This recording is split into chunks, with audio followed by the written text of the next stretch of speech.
What's up, guys? This is Rob from Geek, and Nico. alright, we're here again talking about a game that I succeeded on. No, I disagree. Dying. Here we go. Congratulations. Now you know how I feel Oh. when I play difficult games. So, But this what doesn't did you play? count. This doesn't count, I think. That counts. So, what did you play? I played Nioh 2, and I had the unfortunate circumstance of not being able to play any of the first Nioh games. The first Nioh game. And everyone in the session who played with me was telling me, wait, you didn't play Nioh 1? Oh man, prepare to die. Someone actually said that. And to that's what you did. That's exactly what you did. what happened. Okay, you actually have played Sekiro. I Yes. played Sekiro and I played it well. I finished it multiple times. Okay, I want to draw the comparison. Since I Okay. am not familiar with Soulsborne games as much, the only Soulsborne-ish kind of games that I've ever played was Sekiro. So I thought it was. I thought it was very, very similar. I said, hey, look, samurai dude, same time period, let's go. But why did you die a lot? Because the game was bad. No, the game wasn't bad. The game was actually great. In fairness to it, and honestly, despite all of my many deaths, which you're probably seeing right now, death after death after death, you'll see it through the entire gameplay that's being shown on screen. I got challenged. It was actually a really good game to feel challenged upon. I understand that you have a sore spot with Okay. games like this, Yes. but it still builds with that same high in terms of you get to a challenge, you fail a lot, and you overcome, and you just get overwhelmed by that high that, oh my god, I finally did it. Shamefully, that I died multiple times, just like the third opponent. So, You know how I feel. so yeah, so Nioh 2. Alright, let's talk about, first of all, aesthetic. I have to get into this because, like I said, this is the first Nioh game I've ever played. Beautiful. I have to say, it's super, super pretty. I mean, look at the designs that you're seeing on screen. It's just plain amazing. Yes, you're fighting yokai. You're not. I understand that Sekiro had its own dose of supernatural, but this one has like loads of it. You're dealing with yokai, evil spirits, and the like. You yourself transform into. Oh, You are really? part yokai. That I did not know. You are part yokai in this, and that's sort of why that every yokai you defeat, you get a core Okay. of it, and you get part of their power. Very Mega Man-ish, to be Okay. honest. And the formula of this game of Nioh is heavily reliant on beating enemies, and they Okay. give you gear. Okay. They give you gear, and this sort of prepares you for the next one. So this is the core gameplay loop. It's Right. kinda like what game would we? Like it probably mix it with Soulsborne Diablo? series, Diablo / Mega Man / the That's- Soulsborne okay. series. Just because when I played it, at least in the demo that I played, there were so many weapons. But wait, I'm getting ahead of myself. Let's talk. Like I said, let's stick with the aesthetic. It's very beautiful, and just to as a final point of this, there was a very, very apparently, as they mentioned, a very requested feature that was finally added. There's now character customization. Oh, so you can now design your own character. pretty much. Okay. And here's the thing: a little bit of so someone asked during the session that before it was a named character and you felt so significant, but now how does this appear? You're a random character. Apparently, historically, quote unquote, you are the Japanese historical figure Hideyoshi. Okay. You are one half of that person. There is a part of the trailer that he says, "Oh, you can call us Yoshihide. No, you will now be known as Hideyoshi." And I was like, "Oh, wow!" So at least you're still significant in a Right, way, to that even if extent. your character is customizable. Right, and character customization is beautiful. As you can see, it's locked. It was locked a lot for me, but you could choose between male or female. Anyway, moving on to the core, which was combat. So, like I said, defeating yokai got you cores, and basically they would lend you their power.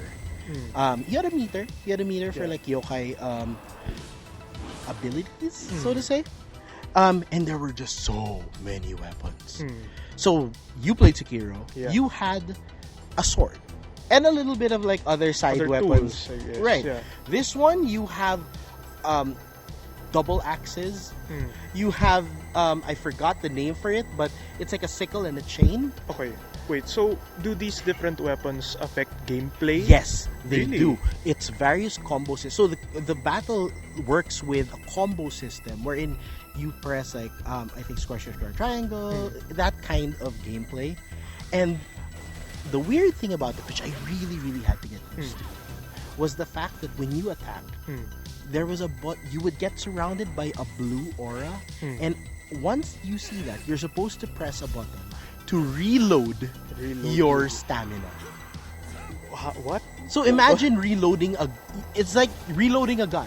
So Okay. basically, if you catch that timing, you are able to basically increase the rate or get more stamina back, and you can continue more on your attacks. Okay, so does that make the game faster?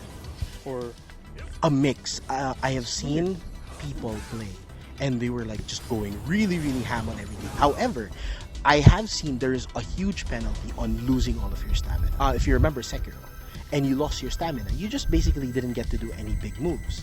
This one, if you lose stamina, you almost stop moving, and you have to like stand there Okay. watching the upcoming attack hit I you. can see that being a very deep combat system, especially on the later levels. Like, you have to balance your flurry of attacks with your stamina, like reloading your Right. stamina. And also the very Dark Souls-ish. I'm sorry, this is the only comparison that I can do. I understand for people who are sensitive about it. It's free stats. So basically, you get to assign stats to strength, to magic. So it's sort of like a really build your own character kind of vibe. And then, like I said, you get to pick up gear. You get to befriend spirits. There's a little roly cat. Okay. Do these spirits help you? Yes. Or So stats? this cat, if you pet it, it will start following you, rolling towards you. It's super cute, and it regenerates your yokai ability meter. Okay. So it's amazingly nice. So like I said, the game length for this, they said that it would be very similar to the first Nioh. So expect that kind of that amount of gameplay with this, and they improved a lot on things. Some improvements, because you are part yokai, there is a chance for you to be brought in by your opponent to the Dark Realm. In the Dark Realm, your enemies are stronger and they deal more damage. There's better loot. However, that yokai part of you gets stronger as well. So it's sort of like a double-edged sword for that kind of combat. So it's a higher risk, higher reward place. Pretty That's what much, it is. right? So yeah, Here, quick question about the weapons. Can you switch on the fly? yes, you can. Although when you go to your menu, it does not pause. So yes, you can switch. However, you have to really make it fast. Okay, I like that they give you a lot of options, but you have penalties if you take too long, for example. Right, or- exactly. Okay, so let's talk difficulty. I think for this game, yes, the question of accessibility will always be put into question, especially after that entire hubbub with Sekiro. But it is a death game, right? It is a That's death game. the point. So hence, it has been clarified. There will be no easy mode for people who want to just experience the story. Sadly, that is the whole nature of the game. They labeled it several times as a Sengoku death game. Yeah. So there is none. However, the silver lining there is that if you are stuck on a certain boss, do not despair. There is a multiplayer, a 3-person multiplayer that is available, Okay. which you can band up with other people. This has been seen before. Souls has done this before, wherein various people can join into your session and try to take down the boss with you. I believe, if I'm not mistaken, that you can even put down a sort of like a benevolent gravestone of sorts, and basically, even if you're not online, an AI will control your character to help out others who can summon. Oh, but it won't be easy. That's It won't for be easy sure. because for sure, as soon as the multiplayer is activated, the boss, I guess, becomes more difficult, whether increased life or somewhat. But you yeah. have a better chance with this one. Oh, definitely. I mean, it's a big difference when the boss is starting to target 3 people instead of 1. Yeah. So yeah, final thoughts. I think this game is truly a must try. I mean, for people who are fans, I understand you're not a fan. Well, it's not that I'm not a fan. It's more of I just suck. I just- You just do not want to get stressed. But for Yeah. people who enjoy the whole challenge, beat a challenge thing, and enjoy that high when you overcome a certain obstacle, Yeah. a certain boss, this might be a really good game for you. Definitely for Nioh, fans of the first Nioh title, since they've put in so many improvements from the latter title. Yeah. And yeah, that's it for us. What do you think about the upcoming Nioh 2 game? Is it something worth your time?